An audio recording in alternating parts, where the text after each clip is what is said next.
seeing takeovers like that one in Norfolk, Virginia, showing no signs of slowing down across the country. On the Jersey Shore, police arrested 6 people Tuesday night after a massive crowd of teens flooded the streets, sparking fights and jumping on cars, forcing officials to impose emergency curfews. On a Rhode Island beach, 3 people were stabbed in broad daylight Tuesday, forcing beachgoers to flee the area where hundreds of teens had swarmed. And police say that the victims are now recovering from their injuries. From the Midwest to the East Coast, cities and towns are bracing for more street takeovers this Memorial Day weekend.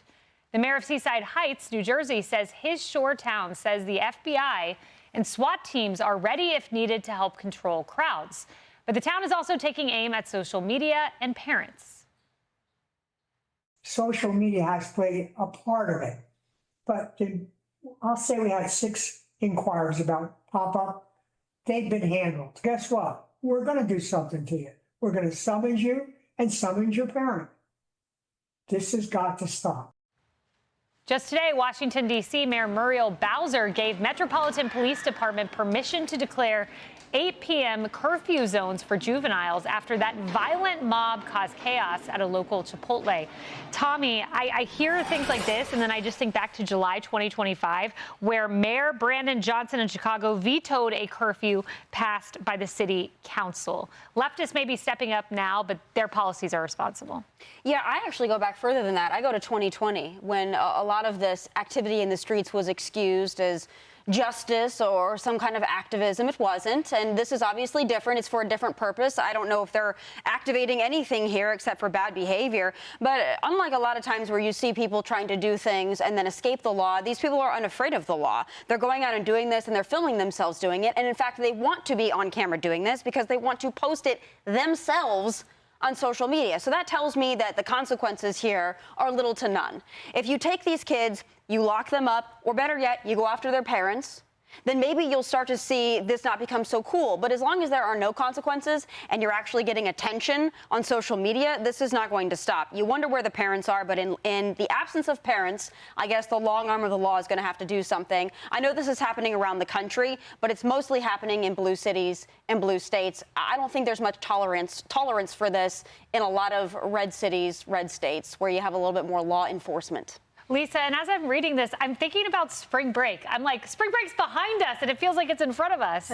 Yeah, but it's like we didn't do this on spring break. I mean, you look at this incident right there that we see, the Chipotle in Navy Yard. I mean, you're eating your burrito bowl, and it turns into Thunderdome. Like, that's essentially what happened here. But I think the broader challenge here is what percentage of these parents know where their kids are or even care?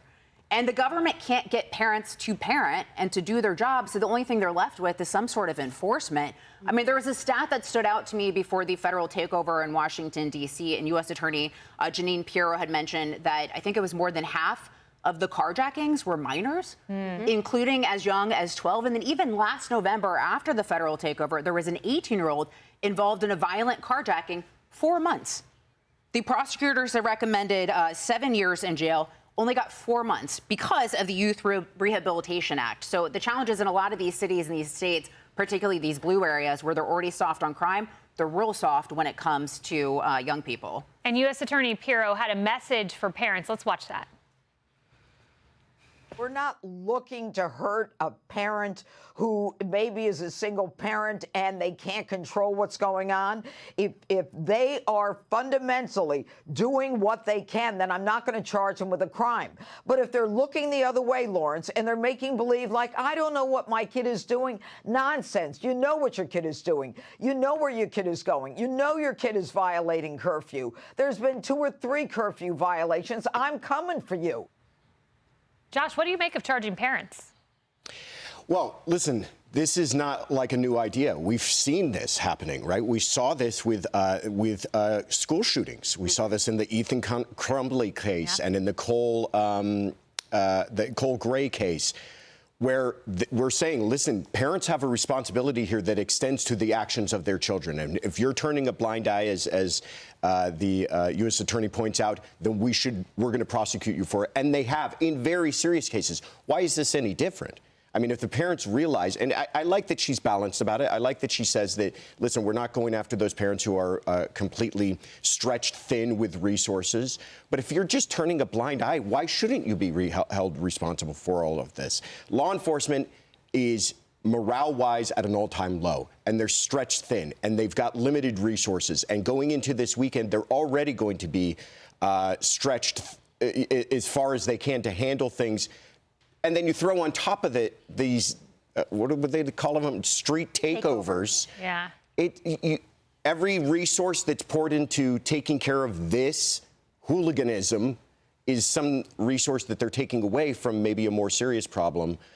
And expect further violence. Emily.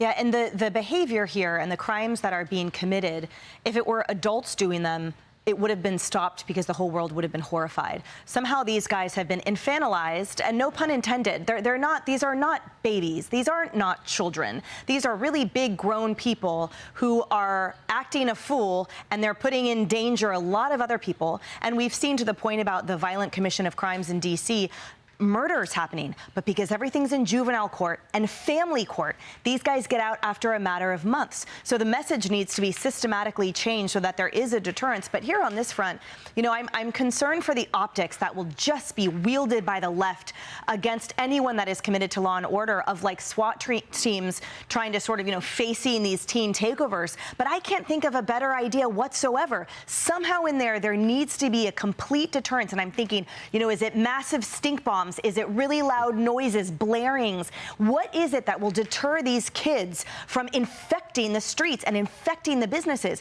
That Delaware beach was so disturbing. All of these are so disturbing to me. But that one in particular, because you saw how many kids were out on their towels and they were just having a good time like we used to. It was just really enjoying the sun and your friends with good music. And what happens? There's some type of malignant tumor that just infects it, and 3 of them are stabbed.